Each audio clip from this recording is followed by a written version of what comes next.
Ang Sahara Desert ang pinakamalawak na desyerto sa mundo, sumasaklaw sa malaking bahagi ng Hilagang Afrika. Ang laki nito ay maihahambing sa sufat ng Estados Unidos.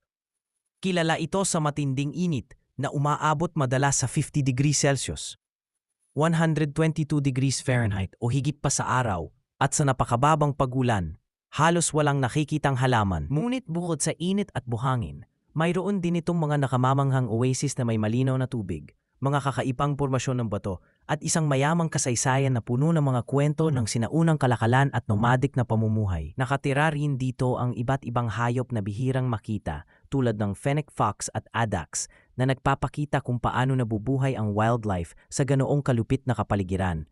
Ang malawak, walang katapusang tanawin nito ay nagbibigay ng pakiramdam ng katahimikan at pagkamangha na perpekto para sa mga nakamamanghang time-lapse video ng pagbabago ng kulay ng buhangin sa pagdubog ng araw. O ang milyon-milyong bituin na kumikinang sa kalangitan sa gabi, isang tunay na tanawin na hindi makakalimutan. Mayroon ka bang iba pang tanong tungkol sa Sahara? O gusto mong malaman ang tungkol sa iba pang disyerto?